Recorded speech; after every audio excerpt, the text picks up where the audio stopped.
There's something almost heartbreaking about the moment you finally say I love you to someone who is avoidant, and instead of feeling closer, you feel distance. You expected warmth, you expected relief, you expected that softening in their eyes, but instead something shifts. Their posture changes, their tone becomes careful, their responses become measured, and suddenly the words that mean everything to you feel like they meant something very different to them. If you've ever felt that confusion, that quiet rejection, that invisible wall rise up right after you expressed love, you're not crazy. You're not too much. And you're not loving the wrong way. You're just loving someone whose nervous system interprets intensity differently. Because for someone with an avoidant attachment style, I love you doesn't always land as comfort. Sometimes it lands as pressure. Sometimes it sounds like expectation. Sometimes it feels like the beginning of losing themselves. Avoidants often equate deep emotional declarations with obligation, dependence, and the slow erosion of their independence. It's not that they don't care, it's not that they don't feel deeply. In fact, many avoidants feel more than they ever show. But their core fear isn't about love itself. It's about what love might demand from them. Closeness can feel consuming. Emotional intensity can feel overwhelming. And vulnerability can feel like standing unprotected in the middle of a storm. So when you say I love you, their heart may whisper something softer, but their defense system shouts something louder. This is getting too close. And that's why today we're talking about 3 words that reach them deeper than I love you. 3 words that don't trigger their defenses. 3 words that don't sound like a contract. 3 words that feel like safety instead of pressure. And when you understand this, everything changes. The first 3 words that touch an avoidant deeper than I love you are I understand you. On the surface, those words may seem simple, almost ordinary, but to someone who has spent their entire life feeling misunderstood, those words are powerful. Avoidants often grew up in environments where their emotional needs were minimized, dismissed, or simply not met.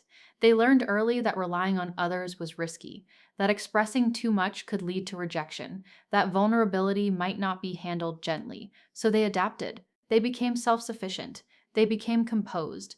They learned to regulate alone. And over time, they built an identity around being independent and not needing anyone too much. But underneath that independence is a quiet longing, a longing to be seen without being judged, to be accepted without being fixed, to be understood without being pushed to open up before they're ready. When you say, I understand you, and you truly mean it, not as manipulation, not as strategy, but as empathy, you're doing something powerful.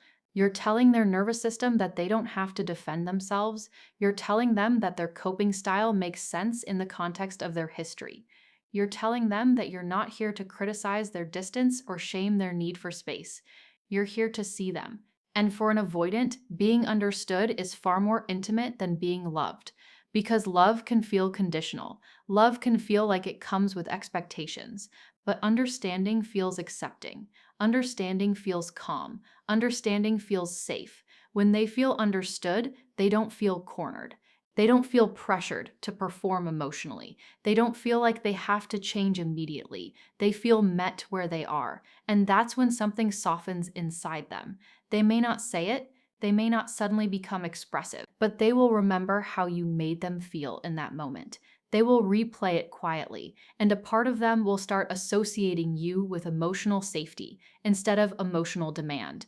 The second 3 words that reach an avoidant deeply are take your time. If there is one thing an avoidant fears, it's being rushed emotionally, rushed into commitment, rushed into vulnerability, rushed into defining the relationship before they've processed their own feelings. Pressure activates their instinct to retreat. Even subtle pressure can feel like emotional acceleration they didn't agree to. And once they feel pushed, their defense system kicks in automatically. They create space. They become distant. They need to regain control. But when you say, take your time, you're communicating something radically different. You're saying, I'm not here to trap you. You're saying your pace matters. You're saying, I'm not measuring your feelings against a clock. For someone who equates closeness with losing autonomy, this is incredibly regulating. It removes the invisible countdown they often imagine in relationships. It quiets the fear that if they don't move fast enough, they'll disappoint you.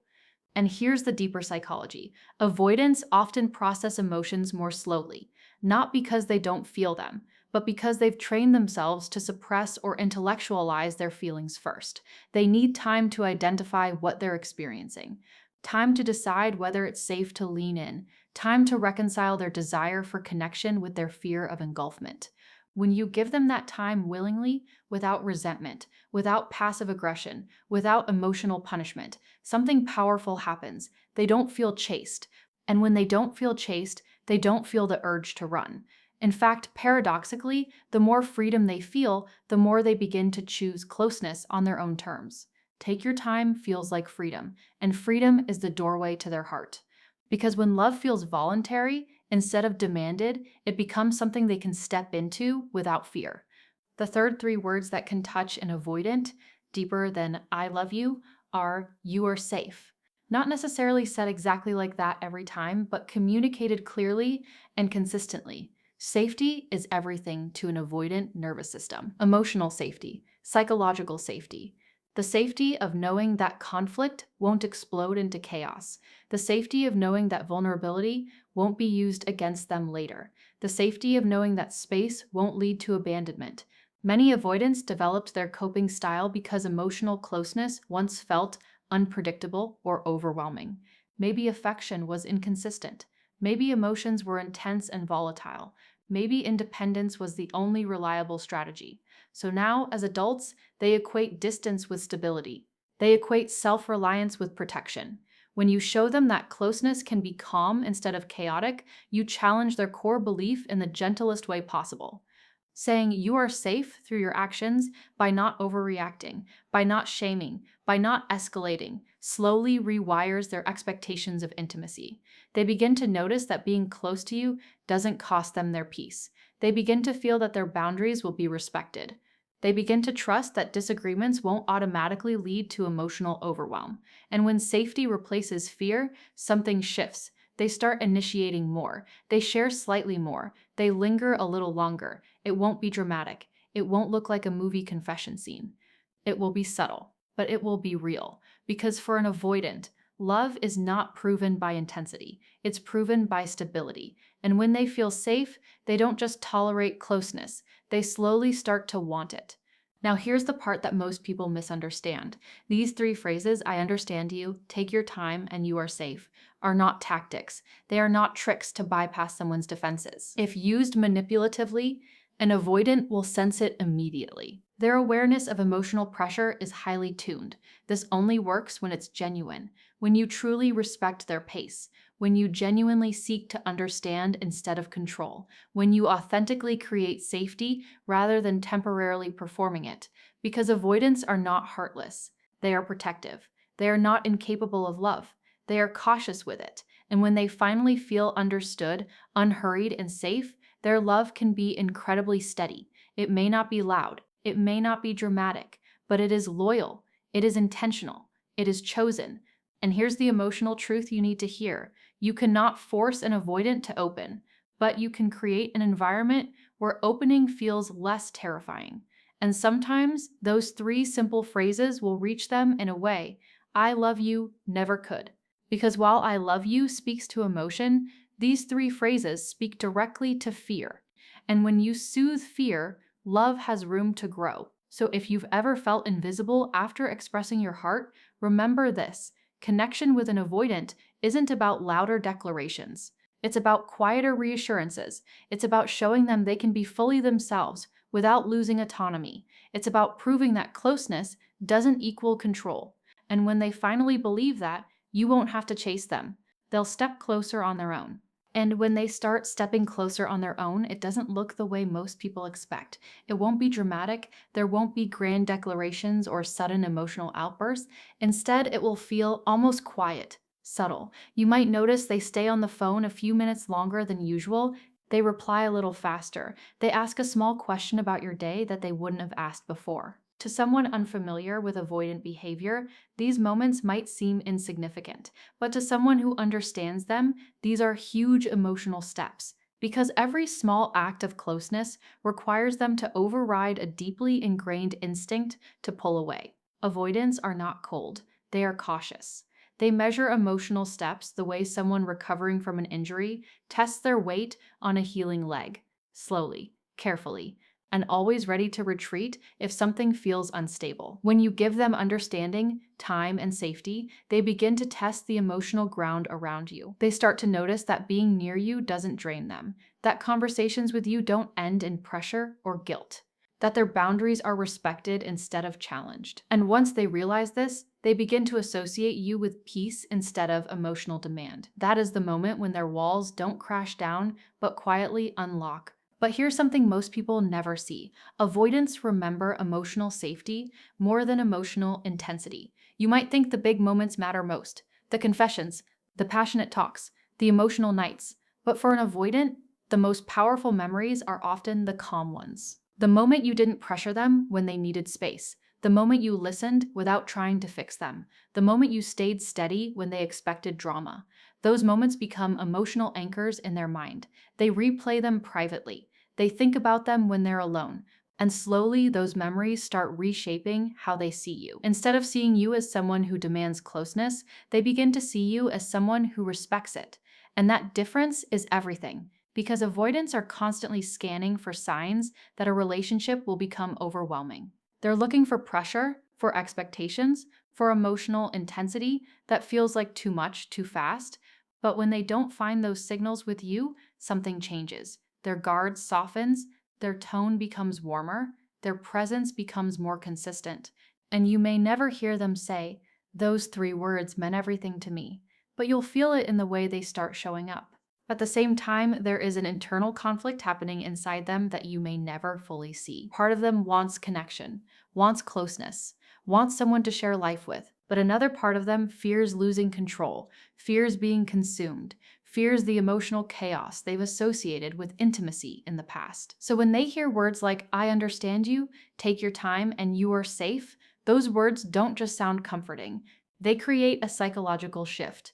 They lower the volume of their fear, and when fear quiets down, their natural desire for connection becomes louder. But this process is slow, sometimes painfully slow. There will still be moments when they pull away, moments when they go quiet, moments when you feel the distance again. And in those moments, it's easy to think nothing has changed. It's easy to believe your words didn't matter. But inside them, the memory of safety is still there. Even when they retreat, they remember who didn't pressure them, who didn't chase them aggressively, who didn't make them feel wrong for needing space. And that memory becomes a quiet thread that keeps them emotionally connected, even when they appear distant. This is also why many avoidants return after periods of distance. Not because they suddenly become more emotional, not because they miss the intensity, but because they miss the safety. They miss the calm presence. They miss the person who didn't demand more than they could give at the time. And when they think about connection, they compare experiences. They remember who felt heavy and who felt light, who felt like pressure and who felt like peace. And the ones who spoke those 3 words through actions and tone, not just language, become the ones they quietly hold on to, even if they never say it, even if they act distant, even if they struggle to express it. Because for an avoidant, attachment often lives in silence. It lives in small gestures, in quiet returns, in subtle consistency, not in loud declarations. And that's why understanding their emotional language is so important. Because when you speak in a way that reduces fear, you create a connection that runs deeper than words like "I love you" ever could on their own. So if you've ever loved someone avoidant and felt like your affection wasn't landing the way you hoped, remember this: they may not respond to intensity, but they respond deeply to safety. They may not react to big emotional statements, but they remember small, steady reassurances. They may not say the words you're waiting to hear, but they show their feelings in the way they stay, the way they return, and the way they slowly let you into their private world. Those 3 simple phrases, "I understand you," "take your time," and "you are safe," don't just touch their heart. They speak directly to the part of them that has always been afraid of closeness. And when that fear begins to ease, love doesn't feel like a trap anymore. It starts to feel like a choice, a safe place, a quiet refuge. And when an avoidant chooses you, not out of pressure, not out of obligation, but out of genuine comfort, that connection is deeper than any words could ever fully describe. Because for them, love isn't proven by what you say in big emotional moments. It's proven by how safe they feel when nothing dramatic is happening at all. And when they finally feel that safety with you, those three words will echo inside them far longer than I love you ever could. And when an avoidant finally feels that quiet sense of safety with you, something begins to change deep inside them. It's not dramatic, it's not loud, it's not the kind of transformation you see in movies where someone suddenly pours out their heart. Instead, it feels almost invisible. But it's real. Because for someone who has spent years believing that closeness leads to pressure, being around someone who feels calm and accepting creates a new emotional experience. At first, they may not even recognize it. They just notice that conversations with you don't exhaust them. Being around you doesn't feel like a performance. They don't feel the need to constantly protect their independence when you're near. And that unfamiliar sense of ease starts to feel comforting. They may not call it love yet, they may not even understand it, but they know they don't feel the urge to escape. And for an avoidant, not feeling the urge to escape is a powerful sign of emotional connection, because distance has always been their form of safety. So when someone makes closeness feel just as safe as distance, it challenges everything they once believed about relationships. This is the part many people never realize. Avoidants don't open up because of emotional intensity. They open up because of emotional consistency. It's not the passionate speeches that stay with them, it's the quiet moments where you proved you were steady. The times you didn't react with anger when they needed space. The times you didn't accuse them of not caring just because they were quiet. The times you stayed calm instead of escalating tension. Those moments build trust in ways big emotional displays never could. Because avoidants associate intensity with instability, but they associate calmness with safety, and safety is what their heart responds to most. Over time, this consistency starts to feel like something they can rely on, something they don't have to defend against. And once they begin to rely on you emotionally, even in small ways, it marks a huge internal shift. They start thinking about you when something happens in their day. They start noticing your absence. They start missing your calm presence more than they expected, but they may never say it directly, because admitting emotional dependence still feels risky to them. So instead of words, they show it through quiet patterns.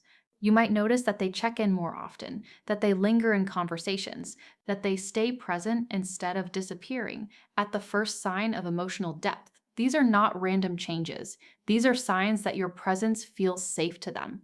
And when an avoidant feels safe, they don't just tolerate closeness, they begin to desire it, even if that desire scares them. This creates an internal push and pull. One part of them wants to move closer, another part warns them to stay guarded. So sometimes they step forward and then take a step back. Sometimes they open up and then go quiet again.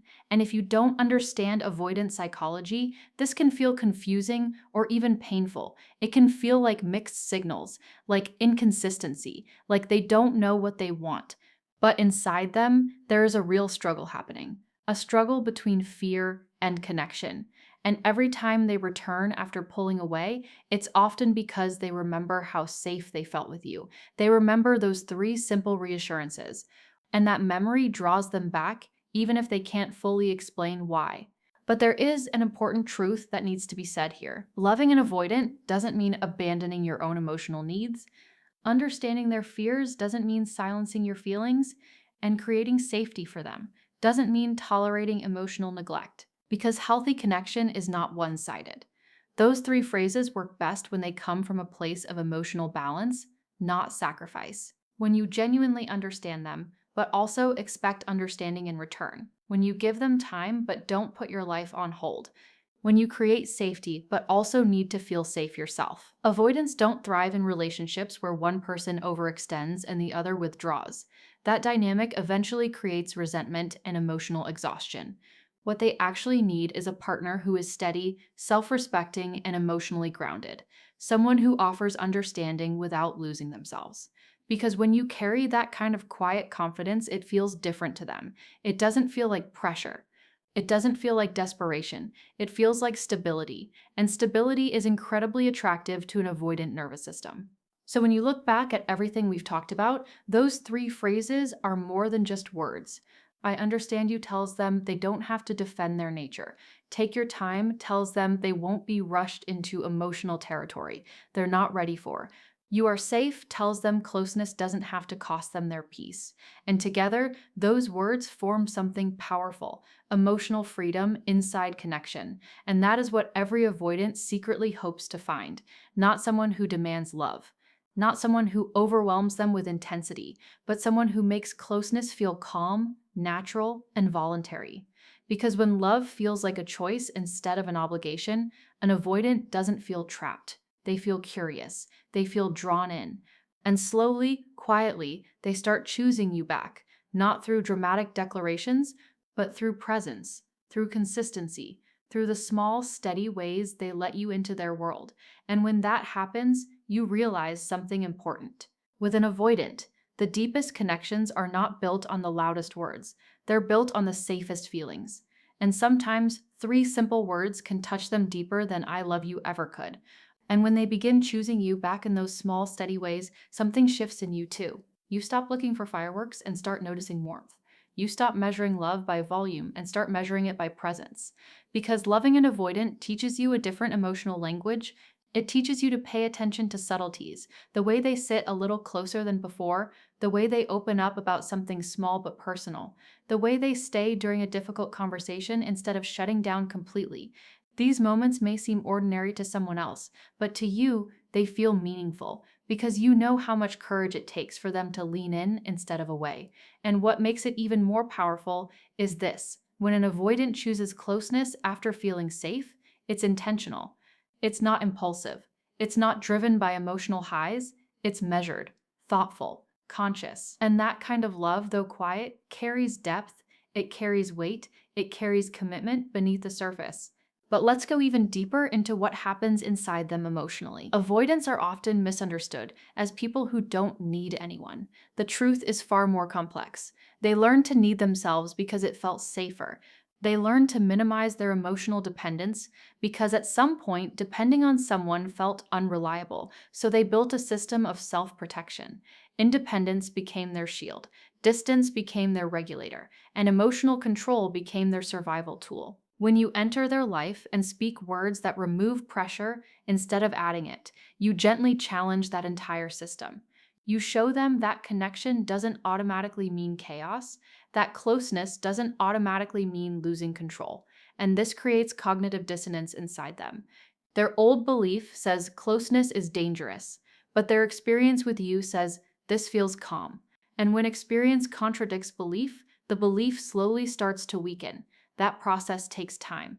It takes repetition. It takes consistency. But eventually, their nervous system begins updating its expectations. And when that happens, you're no longer seen as a potential threat to their independence. You're seen as someone who enhances their peace instead of disrupting it. There will still be moments of fear. That's important to understand. Even in a safe connection, old patterns can resurface. They might pull back unexpectedly. They might become quiet when things feel too intimate. They might need space after a vulnerable conversation. And if you interpret those moments as rejection, it can hurt deeply. It can make you question everything. But often, those moments aren't about losing feelings. They're about regulating fear. Emotional closeness activates parts of them that haven't always felt safe. So sometimes they retreat, not because they don't care, but because they care, and it scares them. And in those moments, your steadiness matters more than ever. Not chasing, not withdrawing in retaliation, not escalating, just remaining grounded. Because every time you respond with calm instead of panic, you reinforce the message that closeness with you is safe. And safety over time becomes more powerful than fear. It's also important to talk about your heart in this dynamic. Loving someone who moves slowly can test your patience. It can make you question your worth. It can trigger your own fears of abandonment. You might wonder why something that feels so natural to you feels so complicated to them. And that's where emotional maturity becomes essential. Because loving an avoidant successfully isn't about suppressing your needs. It's about understanding the rhythm of connection. It's about recognizing that their pace is not a reflection of your value. It's about knowing that just because they don't express love loudly doesn't mean they don't feel it deeply. But here's the key: you must also feel emotionally safe. You must also feel seen. Healthy love is mutual growth, not one person constantly adapting while the other remains rigid. And when an avoidant truly feels safe, they begin meeting you halfway. They start stretching beyond their comfort zone. They start initiating vulnerability in small but meaningful ways. And those moments matter because they show effort, they show willingness, they show that the connection is not one-sided. In the end, what makes those three phrases so powerful isn't just the words themselves, it's what they represent. They represent emotional freedom within connection. They represent respect instead of control. They represent calm instead of chaos. And for someone who has built their entire relational style around avoiding overwhelm, that combination feels revolutionary. When you say, I understand you, you remove shame. When you say, take your time, you remove pressure. When you say, you are safe, you remove fear. And when shame, pressure, and fear begin to dissolve, something extraordinary happens. The avoidant doesn't feel trapped. They feel invited. Invited into closeness. Invited into vulnerability. Invited into a version of love that doesn't threaten their independence. And when they accept that invitation, it's not temporary. It's not impulsive. It's chosen, quietly, intentionally, deeply. So if you are loving someone avoidant right now, remember this. The goal isn't to overwhelm them with emotion. The goal is to create an environment where emotion feels safe enough to grow. And when you do that consistently, patiently, and with self-respect, you may discover something beautiful, that beneath their distance is a heart capable of steady, enduring love. A love that doesn't shout, a love that doesn't rush, but a love that stays. And sometimes the deepest connections are not formed by the loudest words, but by the quiet reassurance that says, without force and without fear, you are free here, and you are safe with me.